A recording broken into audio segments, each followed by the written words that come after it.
Good morning, everybody, and welcome to the Rangers Review morning briefing for Monday, the 20th of March. I'm Derek Clark, and I'm joined this morning by the cheesy face of Joshua Barrie. How are we doing, Joshua? Easy. I've not had that before, but I'll take it.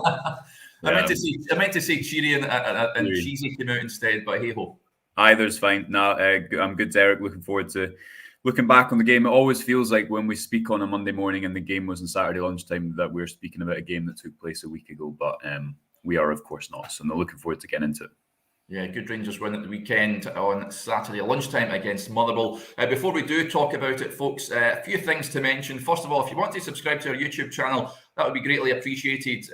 Nearing 12,000 subscribers on there. That's totally free. If you hit the notification bell, you'll never miss a video when we go live. You can see the ticker below if you're watching us on YouTube, Facebook and Twitter.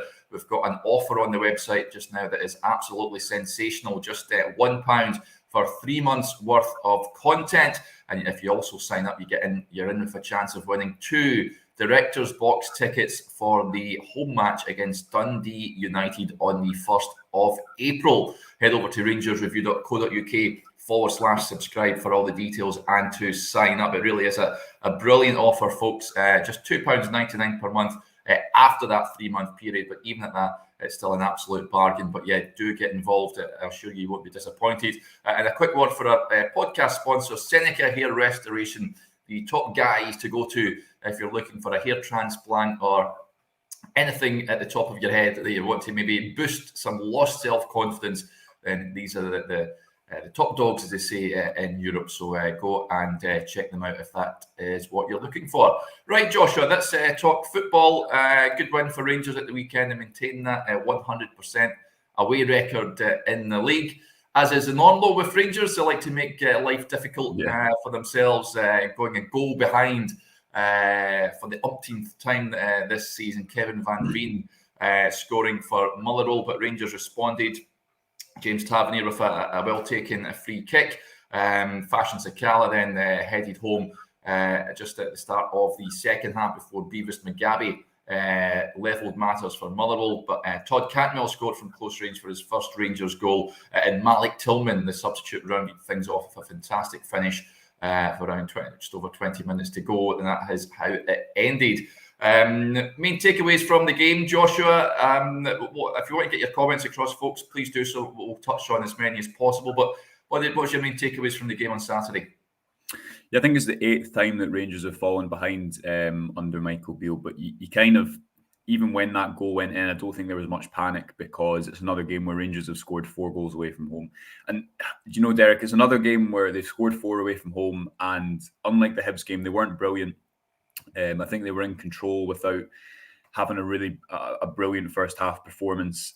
Obviously, towards the end of the game, it kind of becomes a bit of a training game when Motherwell go down to 10 men. But, you know, Fashion Sakala was probably Rangers' worst player in the first half, and it takes him 2 minutes in the second half, and that's what he gives you. And I think that's what Beale's got right. You know, if you don't have a player like him, players who are going to get you, pardon me, those final third numbers, these games become more difficult. If you do have a player who, yes, he has his drawbacks and he's not going to look great in possession at points, but he's going to get you goals, then it changes the nature of these games so much. If you look at the timing of when Sakala's got his goals and assists away from home, I think that kind of demonstrates how important a player he's been in these types of matches.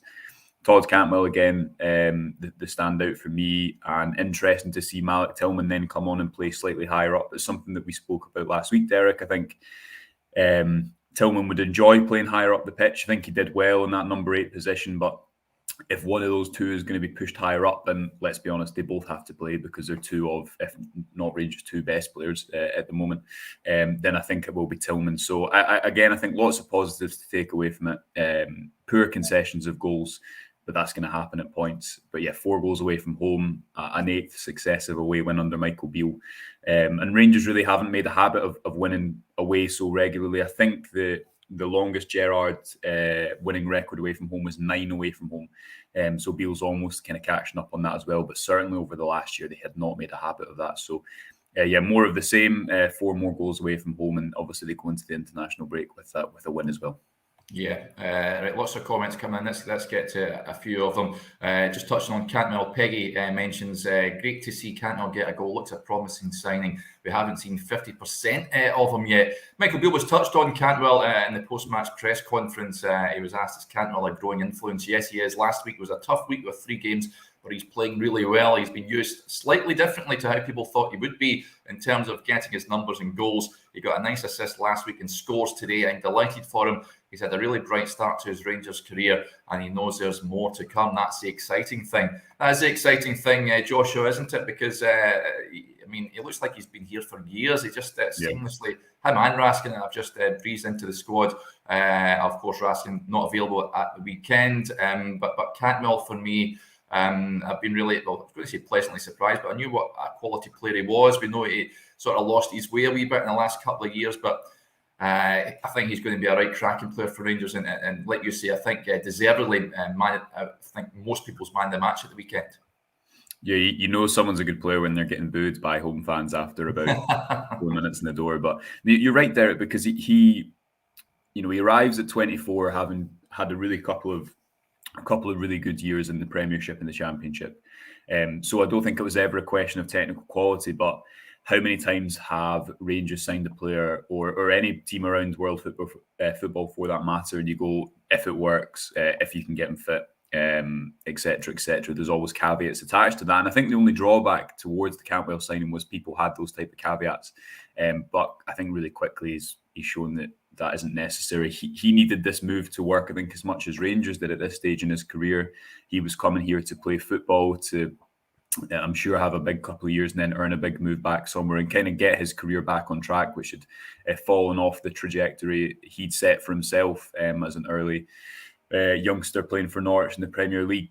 And it's not new now, Derek, to discuss his off-ball work, but I think the thing is, if you're a player who is so good on the ball, makes players better around him, I think like he always looks like he has more time on the ball than his teammates. You can just tell that he's played at a higher technical level than the Scottish Premiership, but he can match that all with his off-ball work. Similarly to when you're playing Tillman in the midfield and you can get that goal threat. Obviously, we see Campbell weekend with that goal, but I think you're seeing him get into the box more in the final third, something that he discussed after the game, speaking to Sky Sports, I think it was, as well. And he was saying that Tav had been hammering him to get into the box, and he obviously does that to get the third goal.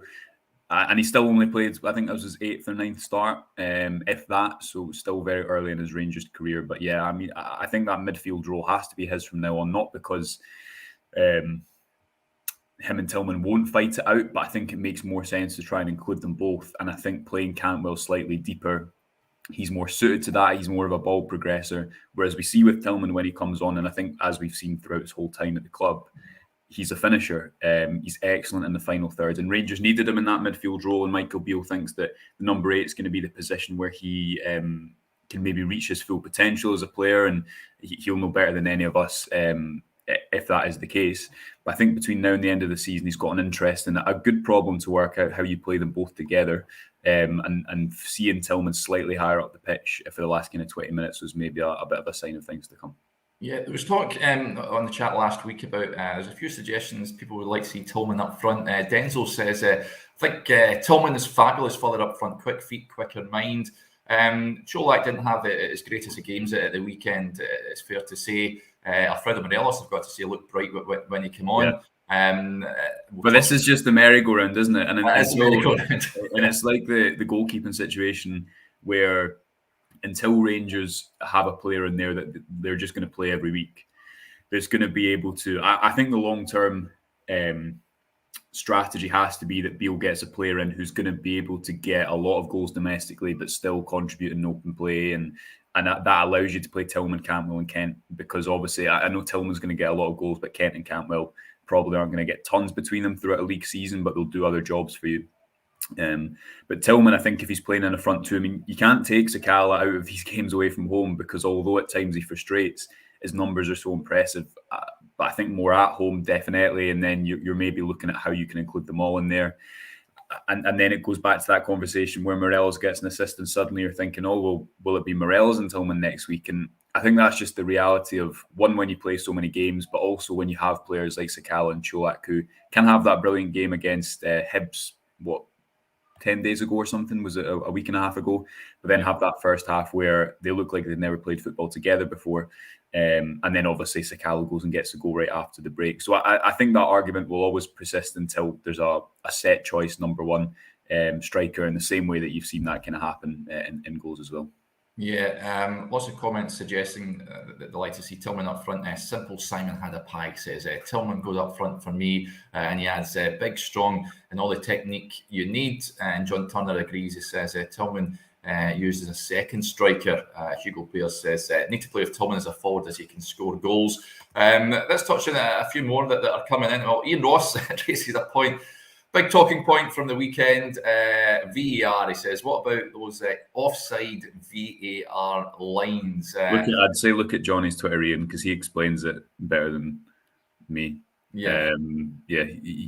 I did see that debate raging on, but I'll let Johnny do some tweets and explain it to me. Yeah, of course, Lewis McGabby, the Motherwell player, and Stuart Kettlewell not too happy with the third Rangers goal and the lines being drawn. But I echo Joshua's point. I'm not going to come on here and talk about VAR. Let's talk all things Rangers. Good point here from Graham Morrison. He says Ben Davies again strolled the game. Great partnership with Goldson. Yes, Graham. And Tolson came in and showed his class. Got to sign him up.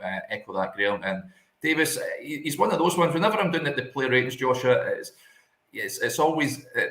The one sort of breeze through the game, composed, strolled it has been used a lot. He's another one. There are question marks. Some folk aren't convinced about his defensive capabilities. But for me, I think he's been brilliant and for the most part, and he certainly has built that partnership with Connor Goldson really well. Yeah, you've got to ask, I think, what is, in a game like that for Rangers, what is a centre-back's main role? And Davies will have weaknesses to his game, just like Goldson does, just like any player, I think, at this level does. But I think Graham's spot on because he strolls it again. See, if you watch the third goal, it all starts from Davies carrying the ball into midfield, but he waits for the right moment to pick a pass. He doesn't carry the ball like a defender. And he plays those types of passes so often. And obviously that's a bit of a simple action, but it's all these actions that lead to goals. And having watched Rangers domestically for the first half of the season, everyone will know that creating chances is by no means a certainty, because if your team's not set up to do that, then obviously opponents in the Scottish Premiership are going to limit the space you have to play in. I think Davies is still, within 3-4 months of really starting his Rangers career after Michael Beale came in. But I think this narrative that he can't defend, I don't think he's a dominant defender. I don't think he's a brilliant aerial defender. But what did you get in return for that? And over the course of the season, what are you going to get in return for that in terms of what he can give you on the ball? You've got to, I think, ask on the other side, would you rather have a player who he might win every single duel and he might come off the pitch having been through a battle every single game, but he doesn't give you anything in possession. He doesn't help the team progress up the pitch, because Goldson obviously can play those long diagonals over the top, but I don't think even Goldson steps into midfield like Davies does, or plays those passes into the feet of the striker. So it points into next season. I think even with John Souttar there, it's important to have a different profile of centre back at times. You remember that Kilmarnock game when Davies loses a header in the last minute. I can't remember who against, to make the game 3-2, and Barisic isn't there behind them. I think there is a time where if balls are just getting shelled into your box, you do just need big physical players to deal with that. But for the majority of domestic fixtures for Rangers, it's about creating opportunities. It's about attack versus defence in some form, obviously to different degrees away from home or at home. And I agree. I think he's hardly put a foot wrong in a lot of games. And obviously that has to be taken into context. He will make mistakes at points, but once he makes one mistake, you can't discount all this evidence of what he's done week upon week, kind of in the Scottish Premiership. And I know Rangers didn't get a clean sheet at the weekend and they're still conceding sloppy goals, but I think going into next season, you'll probably see the best of him when he's had that full pre-season, which he hasn't really had the last couple of years. I think he's kind of acknowledged that in a few press conferences so far. Yeah, let's get to some more that have sort of caught my eye here. Interesting point. Let's touch on Ridvan. Of course, came in for Borna Barisic. Andy Mitchell says Ridvan looked well during the game, and Jamie Hunter echoes that. He says, looking forward to seeing more of Ridvan. Glad to see a defender actually make a tackle instead of shadowing the opposition player. What did you make of his performance? For me, he looked like a player that's not played for 5 months, Joshua, but I think that the run of games that he gets is going to improve of that there is no doubt. But overall, Red fan for you? Yeah, well, after about 15 minutes, he hadn't done, all he'd done was kind of cross balls in from deep, and I was thinking, he's obviously been watching Barisic a lot because it didn't look that different. But yeah, I agree. Obviously, it's his first game back in a long while. There was one moment at the start of the second half, or maybe the end of the first half, where you saw him run inside the pitch and he took a shot on his right foot when he maybe should have passed it. But yeah, I don't think you can judge too much off of it. Coming back from a serious injury, I think he's obviously going to be Rangers' long-term left back. It's just a case of whether that happens between now and the end of the season. It is interesting how Michael Beale adapts his setup, because obviously Barisic is always the widest player on the left. Is quite often isolated and crossing the ball into the box, whereas I think, as we discussed, I think before the game at the weekend, Ridvan's qualities, I think, demand a different type of approach on the left. I think he'll combine more with his teammates, look to kind of break teams down by way of passing instead of crossing, which I think Rangers needs, because they can be too cross-reliant at points. But yeah, he is going to be that left back. It's just a case of when Derek and between now and the end of the season, I'd like to see him get some more game time, because I agree, I'm excited to see a bit more of him.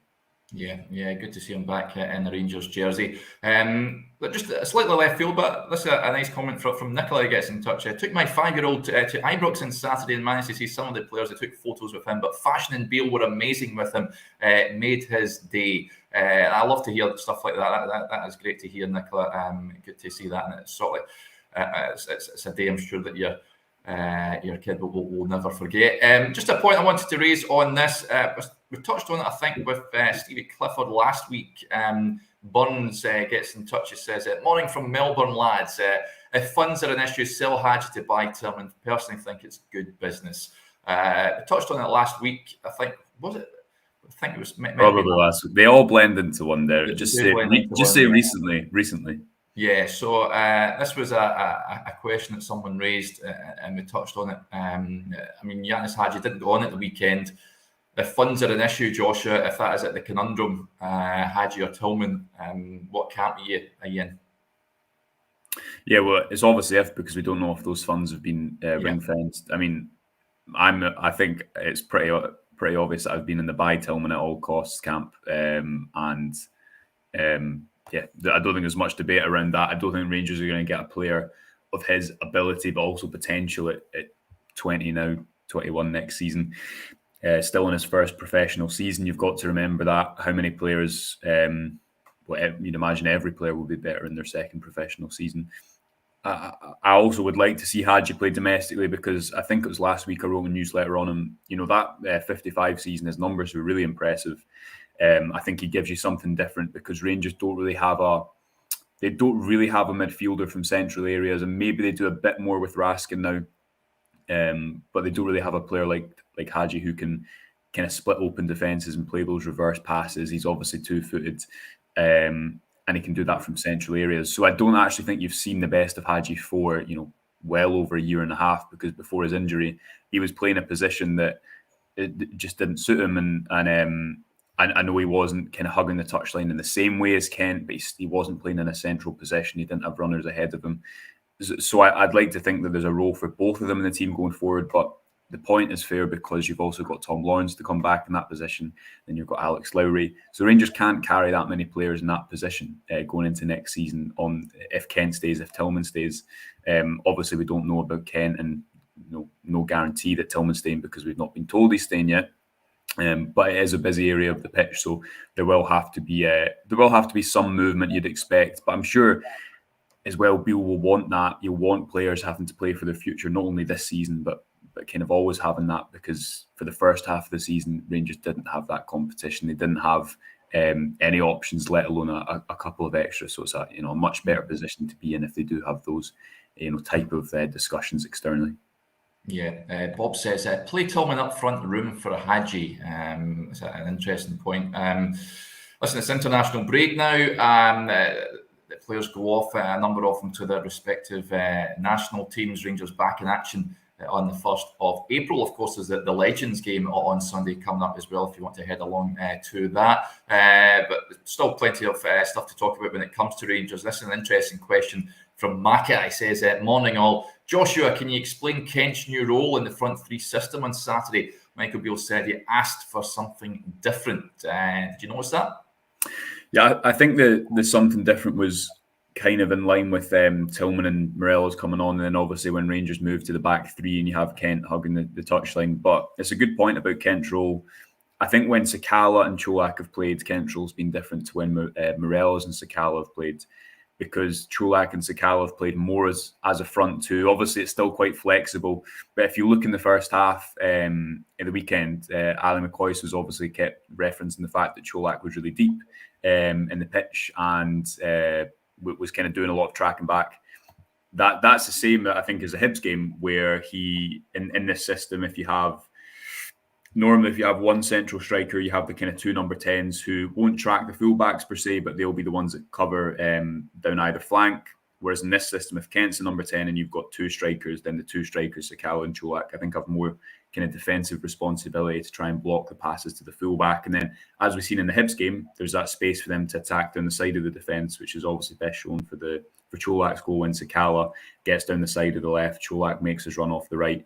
I think it suits Kent well, and although he leaves the game without an assist at the weekend, it's his passes for the third and the fourth goal running through the middle of the pitch to kind of slide the ball through for Sakala for the first goal, and then for the third goal, and Morelos for the fourth.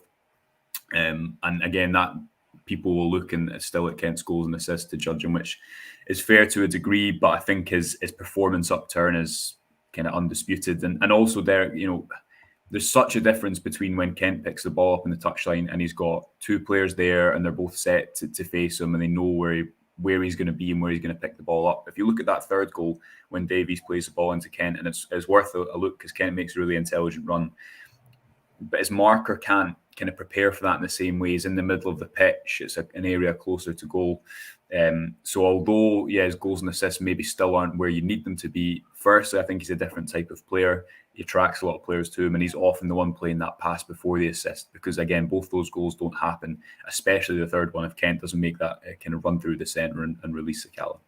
Yeah, interesting point. And just sort of off the back of that, Čolak often played on the right-hand side on Saturday. Thomas McCrimmon says played on the right a lot and deeper, wasn't his best game. Ian Ross said, do you think Čolak was played out of position on Saturday? He did play, it was interchangeable at Easter Road and it worked well. At Fir Park though, Joshua, I mean, he never had his best of games, did he? It was just one of those days. But then, as we touched on with Morelos coming on and looking sharp, then it's selection headache time again for Dundee United. I don't think he's played out of position. My theory would be that Čolak's just a really kind of enthusiastic player off the ball and maybe still adapt, because there's moments in the Hibs game, normally you don't really see Rangers front three. Obviously, they have a really important role to kind of keep the shape, but the whole idea is they're kept high. And I think when Beale calls it something like a game of cat and mouse, because if the opposition are going to commit their fullbacks forwards, Rangers are going to defend with a structure that still allows them to attack with three players high and narrow, which, again, I think you've seen work basically in every away game so far. And it is being ballsy and keeping a few more players up the pitch, but doing that within a structure that doesn't allow them to play through the centre. So I don't think it was too different at all to that Hibs game, because if you look at that Hibs game, there's a good few moments where Čolak is making kind of defensive actions in his own half. I just think when he's not playing as well, or when the performance isn't as polished, obviously that comes to light a little bit more. And probably something that's still being refined because he's only played, 3-4 games under Beale. And you're right, as we said earlier, the kind of merry-go-round of Rangers number 9, I think, will exist until the summer. But it is important. I know we were, some people were probably confused at Beale's slightly contrasting Morelos' comments last week. But if Rangers can have him as kind of fit and strong and ready as possible between now and the end of the season, it'll give them a better chances, especially I think in those Old Firm games. Because when you look ahead to those Old Firm games, who do you want to play up top? Do you want to play Morelos and Tillman? you want to play Seneca and Morelos? It's a big decision, but I don't think you can have necessarily Morelos and Tillman on the bench especially when you go to Hampden on the 29th. So it was good to see Morelos come on and look sharp, but it just we could be having this conversation after the Dundee United game, and it's the complete other way around. And Morelos has started, and Cholak's come on and look sharp. I just think until the summer, until there's a decision made there, and there's a clear idea of who's the first choice striker, that will just kind of persist.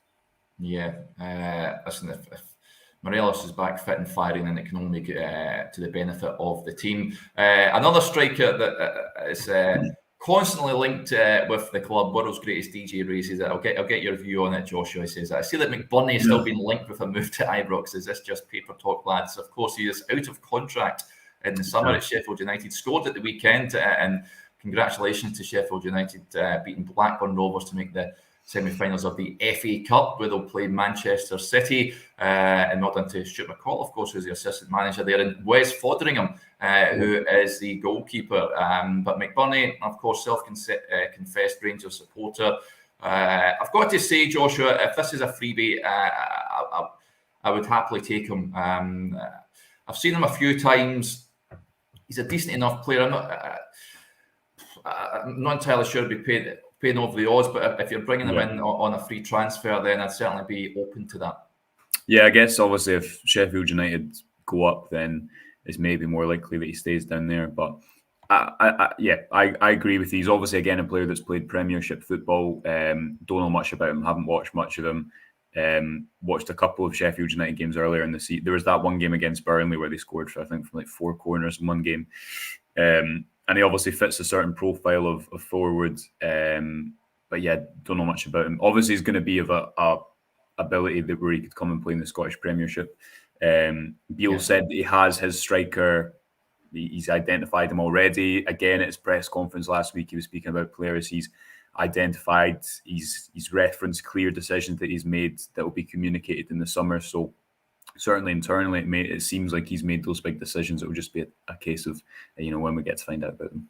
Yeah, want to keep an eye on, no doubt, and there will be a whole host of players linked to Rangers in the summer where we expect a bit of an overhaul to be taking place. One player that wasn't playing on Saturday was Nico Raskin. Craig Marshall says, any update on Raskin? How serious is his injury? Of course, it was a slight quad issue that Michael Beale touched on in his pre-match press conference. He said he would assess him on the Friday, and it was decided not to risk him. Of course, he's now away with the Belgium under-21s on international duty. The fact he's been allowed to go away with his country, Joshua, tells me it's nothing serious, but not worth risking him at Fir Park. I've got to admit, I was slightly concerned how that would affect the Rangers team on Saturday. Fortunately, they got the job done, but I don't think it's anything major, and touch wood, that is the case.